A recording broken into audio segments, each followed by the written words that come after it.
jamaah? Alhamdulillah. Baik, untuk jamaah yang baru bergabung, hari ini kita sedang membahas tema hati-hati hal ini menentukan sah tidaknya sholatmu.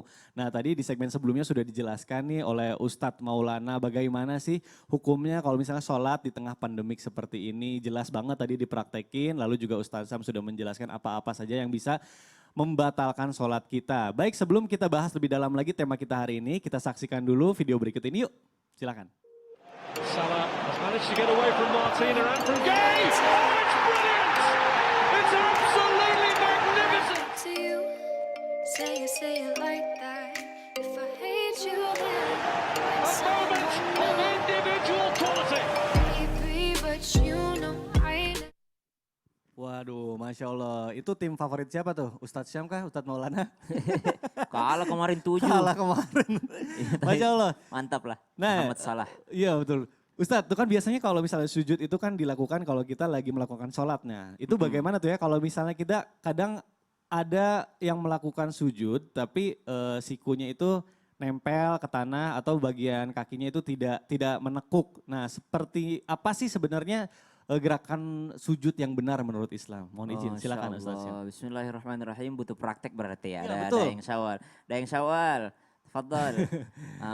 Masya Allah, tapi kita mau berterima kasih kepada para atlet yang ketika selebrasi beliau Masya Allah. sambil melaksanakan dakwah.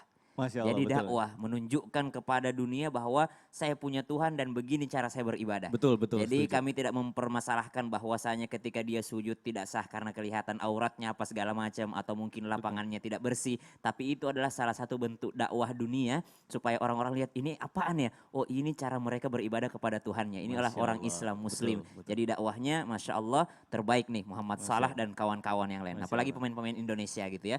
Masya Allah, ngadap sini kali ya, ngadap mana nih biar kelihatan sujudnya. Gini sini aman. Gimana Ustaz? Supaya kelihatan kakinya. Oh gitu, siap.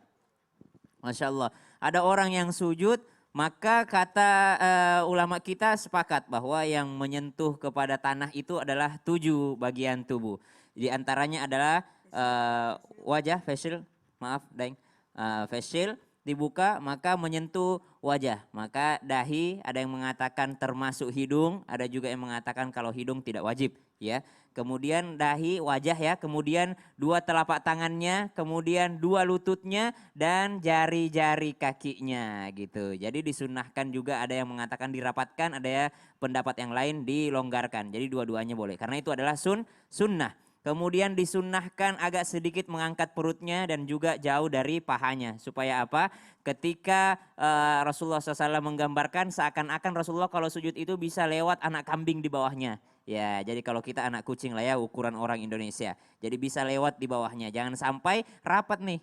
Jangan sampai rapat begini nih. Nah ada orang juga sujud begini. Ya rapat, tidak ada rongga di bawahnya. Maka dia harus ada rongga di bawahnya, bawah perutnya. Sehingga binatang itu bisa lewat. masuk. Ada lagi yang salah, ketika sujud ininya masuk. Masuk ke dalam dan rapat sikunya ke bawah. Maka ini tidak termasuk sujud. Karena sujud itu tidak boleh menyerupai al-kalb. Apa itu al-kalb? Bukan al-qalb. Kalau qalbun itu hati, kalau kalb itu adalah anjing. Jadi jangan sampai sujudnya seperti anjing dikatakan oleh baginda Nabi SAW. Kemudian tidak boleh juga seperti seakan-akan mau mencengkram. Wah, mau mencengkram. Ada juga orang naik kakinya ini. Wah, standing dia, standing 2. Standing, jadi juga tidak sah. Kenapa tidak sah? Karena harus rapat jari-jari kakinya. Sunnahnya seperti mana? Maka sujud yang benar Ustaz. Tapi sunnahnya adalah agak meleparkan sedikit karena baginda Nabi SAW kelihatan yang namanya putihnya ketiaknya baginda Nabi SAW. Masya Tapi Allah. kalau berjamaah jangan sampai saling mengganggu kepada orang lain. Bagaimana kalau perempuan? Dalam beberapa pendapat karena Rasulullah sempat katakan bahwasanya sholatlah sebagaimana caraku sholat. Jadi ada yang mengatakan tidak ada perbedaan gerakan laki-laki dengan gerakan perempuan. Cuma pendapat yang lain kami lebih mengikuti pendapat ini bahwa kalau perempuan agak lebih dirapatkan karena ada yang dijaga. Takutnya auratnya kelihatan kalau terlalu terlalu lebar. Kalau kelihatan auratnya maka tidak sahlah karena kelihatan tersingkaplah auratnya yang insya Allah akan dijelaskan guru kami Ustadz Maulana setelah ini.